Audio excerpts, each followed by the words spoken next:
ഗംഭീര പടം, അടിപൊളി, സൂപ്പറായിരുന്നു, നല്ല പടം. എനിക്ക് ചെറിയ ക്യാരക്ടർ ഉണ്ടായിരുന്നു. മാക്സിമം എല്ലാവരും വന്ന് കാണാൻ നോക്കുക. സൂപ്പർ പടമാണ്, ഫാമിലി ആയിട്ട് കാണാൻ പറ്റുന്ന നല്ല പടം. ഒരു സാധാരണ പ്രേക്ഷകർ എന്താ പറയുക, നമ്മുടെ സമൂഹത്തിൽ നടക്കുന്നൊരു കാര്യമാണ്. നമ്മുടെ കൊല്ലത്തൊക്കെ ബേസ് ചെയ്താണെങ്കിൽ ഇഷ്ടംപോലെ ഇതേക്ക് നടക്കുന്ന കാര്യങ്ങളാണ്. അത് ഇന്ദുഗോപൻ സർ റൈറ്റർ നമ്മളുടെ അയൽക്കാരനാണ്, നമ്മളുടെ വീടിൻ്റെ അടുത്ത് തന്നെയാണ്. അതുകൊണ്ട് നമ്മൾ കൊല്ലംകാരെന്നുള്ള നിലയ്ക്ക് നമ്മളിത് അക്സെപ്റ്റ് ചെയ്തു. ഇത് മസ്റ്റ് വാച്ചാണ്.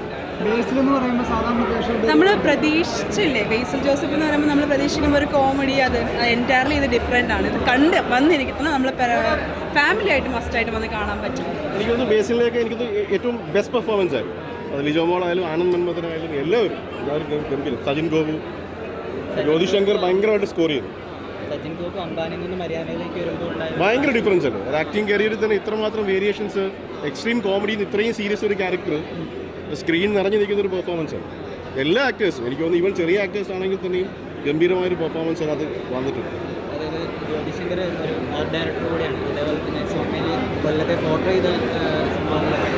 കൊല്ലത്തെ ജ്യോതിഷ് കൊല്ലംകാരനായതുകൊണ്ട് തന്നെ ജ്യോതിഷിന് ആ ഒരു സാധനം വ്യക്തമായിട്ട് അറിയും.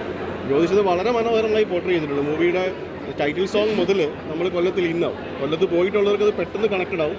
അല്ലാത്തവർക്ക് എനിക്ക് തോന്നുന്നു ഇത്രയും ബ്യൂട്ടിഫുൾ ആയിട്ട് കൊല്ലത്തെ ഡിസ്ക്രൈബ് ചെയ്തിട്ടില്ല. കൊല്ലത്തിൻ്റെ ടേസ്റ്റ് ആയാലും റോഡായാലും സ്ഥലങ്ങളാണെങ്കിലും വളരെ മനോഹരമായി പോകും. മൺട്രോത്തുരുത്ത് ഈ പറയുന്ന സ്ഥലങ്ങളൊക്കെ പരവൂരൊക്കെ തന്നെ വളരെ മനോഹരമായി എക്സ്പ്ലോർ ചെയ്തിട്ടുണ്ട്. കടലും കായലും ഒക്കെ ഇത്രയും നല്ല മനോഹരമായി കണ്ട ഒരു സാധനം അടുത്തില്ല.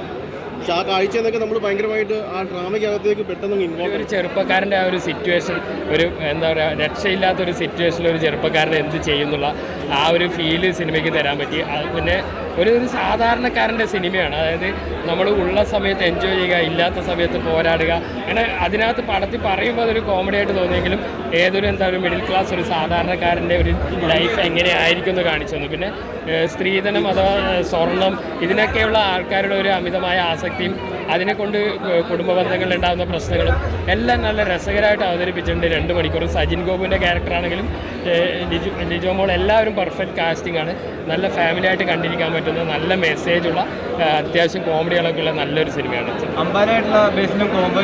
അമ്പാനും അവർ ശരിക്കും പറഞ്ഞാൽ അവരുടെ മുൻ ചിത്രങ്ങളിലെ ഒരു മോഡലേ അല്ല. നമ്മൾ പ്രതീക്ഷിച്ചായിരുന്നു ഇതിനൊരു ഫേസ്, പക്ഷേ വളരെ റിയലിസ്റ്റിക് ആയിട്ട് ഇത് ശരിക്കും ഒരു കഥയുടെ ഒരു അഡാപ്റ്റേഷൻ കൂടിയാണല്ലോ. അപ്പോൾ ഇത് റിയലിൽ നടന്ന ഒരു കഥയാണെന്നും കൂടെ പറയപ്പെടുന്നുണ്ട്. അപ്പോൾ അങ്ങനത്തെ ഒരു സിറ്റുവേഷൻ അത് ഗംഭീരമായിട്ട് സ്ക്രീനിലേക്ക് കൊണ്ടുവരാൻ സാധിക്കും. നല്ല ഒരു കൊച്ചു സ്റ്റോറി ആണെങ്കിലും അതൊരു നാട്ടിൻപുറത്തിൻ്റെ പശ്ചാത്തലത്തിൽ നിന്നുകൊണ്ട് ചെയ്യാനായിട്ട് ഇതിൻ്റെ സംവിധായകൻ വളരെ ബുദ്ധിപൂർവ്വം ചെയ്തിട്ടുണ്ട്. നമ്മൾ ചുറ്റുപാടും കണ്ടിട്ടുള്ള കുറേ കഥാപാത്രങ്ങൾ, ജീവിതഗന്ധിയായ ഹൃദയസ്പർശിയായ ഒരു കഥ, ഒരു കൊച്ചു കഥ. സ്വർണ്ണമില്ലാതെ ഈ നാട്ടിൽ പെണ്ണുങ്ങൾക്ക് ജീവിക്കാൻ പറ്റും എന്നുള്ളൊരു മെസ്സേജ് ഈ സിനിമയിലൂടെ കൊടുക്കാൻ സാധിച്ചിട്ടുണ്ട്. അതിൻ്റെ സ്റ്റോറിയും കാസ്റ്റിങ്ങും എല്ലാം നന്നായിട്ട്. ബേസിൽ ജോസഫ് പല സ്ഥലത്തും കയ്യടി വാങ്ങിക്കുന്ന പ്രകടനം ഇതിനകത്ത് കാഴ്ചവെച്ചിട്ടുണ്ട്. എല്ലാ കഥാപാത്രങ്ങളും പുതിയ ആൾക്കാർക്കെല്ലാം ഒരുപാട് അവസരങ്ങൾ കൊടുത്തിട്ടുണ്ട്. നല്ല സിനിമയാണ്, കൊച്ചു സിനിമയാണ്, എങ്കിൽ തന്നെ വളരെ ഹിറ്റായിട്ട് മാറും. ഇതുവരെ ചെയ്തിട്ടുള്ളതിൽ അതേപോലെ അമ്പാൻ്റെ സജിൻ്റെ നമ്മൾ ആരും പ്രതീക്ഷിക്കാത്ത ഒരു ക്യാരക്ടറാണ്. അത് നന്നായി ഗംഭീരമായിട്ട് തന്നെ ചെയ്തിട്ടുണ്ട്.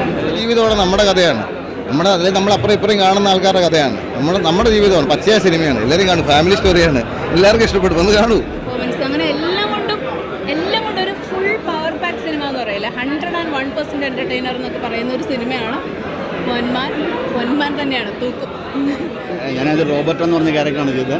എൻ്റെ പേര് ആനന്ദ് നെച്ചൂരാണ്. ഈ സിനിമ നമ്മൾ വിചാരിച്ചേക്കാൾക്ക് ഒത്തിരി നമുക്ക് നന്നായിട്ടത് വന്നിട്ടുണ്ട്. ടി.ആർ. ഇന്ദുഗോപൻ 4-5 ചെറുപ്പക്കാർ നോവൽ ഞാൻ വായിച്ചിട്ടുള്ളതാണ്. അപ്പോൾ അത് സിനിമയാക്കിയപ്പോൾ അത് ആ നോവലിൽ നമ്മൾ ഇമാജിൻ ചെയ്തതിനേക്കാൾ വളരെ നന്നായിട്ട് ഈ സിനിമ വന്നിട്ടുണ്ട്. അങ്ങനെയാണ് എനിക്ക് ഫീൽ ചെയ്തത്.